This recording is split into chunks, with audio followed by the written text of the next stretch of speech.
King Charles' former assistant reveals the one thing the monarch never does with his breakfast and why he refuses to eat lunch.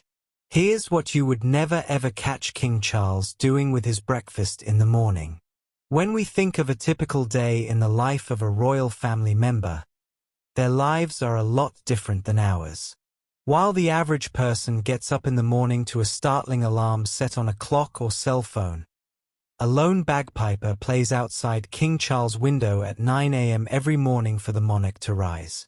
Most of us aren't waking up in castles either, with staffers rushing to our aid to make sure we have everything we need.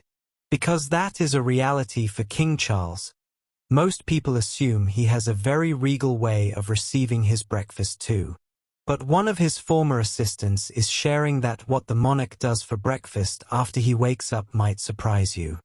Hello viewers, please remember to subscribe and click on the notifications bell icon, so you will be notified whenever we upload new cookies about the British royal family. Here's more on that and why the king refuses to eat lunch. Grant Harold was King Charles' butler for 7 years. During his time working for the now monarch and his wife, Queen Camilla, formerly Camilla Parker Bowles, Harold's duties included not only that of a butler but also valet, housekeeper, house manager, and driver. Speaking on behalf of Spin Genie, Harold said that every morning the day would always begin with breakfast. The royals would always take it in the dining room. You would certainly never catch the king having breakfast in bed. Harold added, royal engagements would start at 10 o'clock. The king would hardly ever stop for lunch and engagements would continue throughout the day.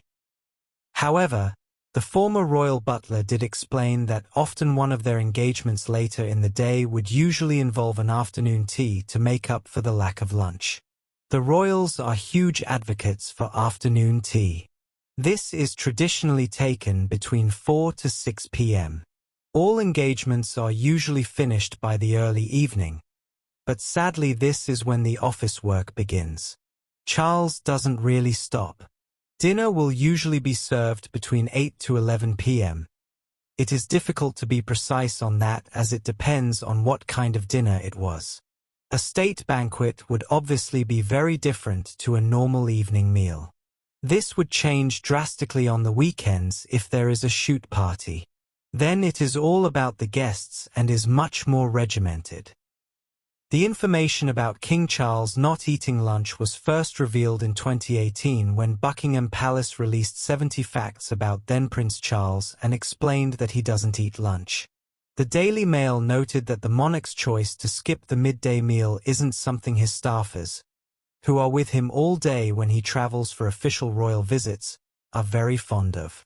A royal courtier said, "When we do day visits or foreign tours, he can go the whole day without stopping for a break, which means we all have to miss our lunch as well. He doesn't seem to notice all the rumbling stomachs around him. You just learn that you have to have a big breakfast on those days." King Charles smiles and waves as is pictured in Sandringham during church outing. The monarch, 76, headed to St. Mary Magdalene Church, which is located on Charles S. Sandringham property. It's thought that the father of two made a solo trip, as he was photographed without his wife Queen Camilla.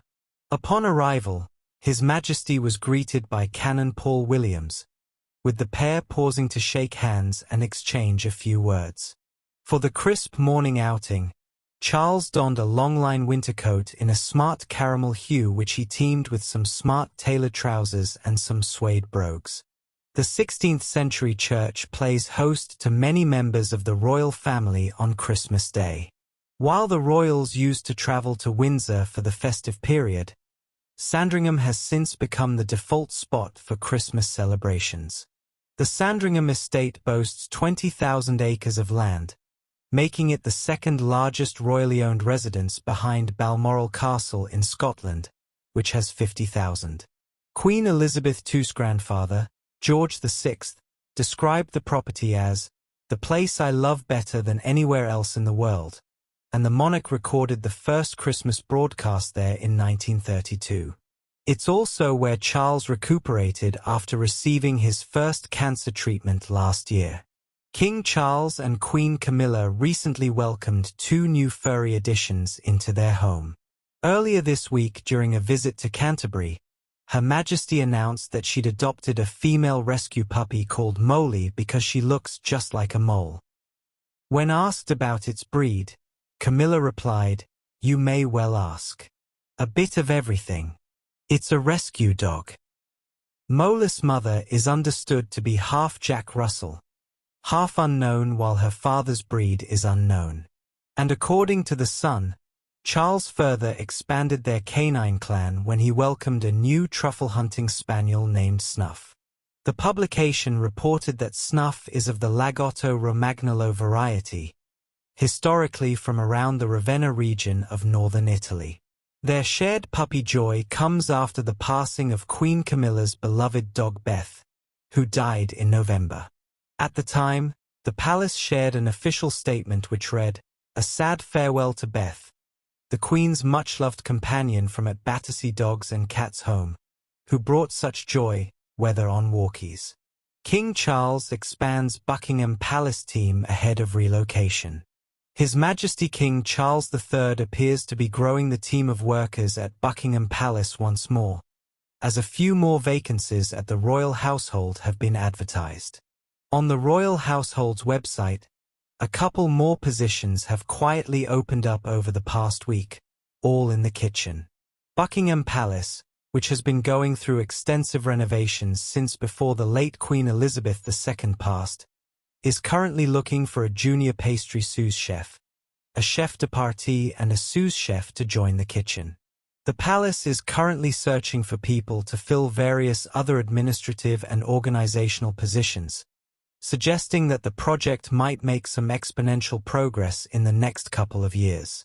Last year's annual Sovereign Grant report from Buckingham Palace explained that King Charles and his wife will not be moving in until the works on their private apartments have been completed.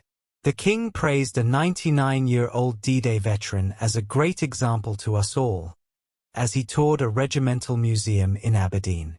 The centre has been applying lessons learned from previous conflicts, including Afghanistan and Iraq, to help support the wounded in Ukraine. And elsewhere in the city, Camilla met students, a composer and a professional footballer, as well as enjoying a musical performance during a visit to the University of Aberdeen. The couple have been in Scotland since last week, having spent the Christmas break at Sandringham. Thanks for watching. Please don't forget to like this video and drop comments. And most importantly, don't forget to subscribe and hit the notification bell so you don't miss anything.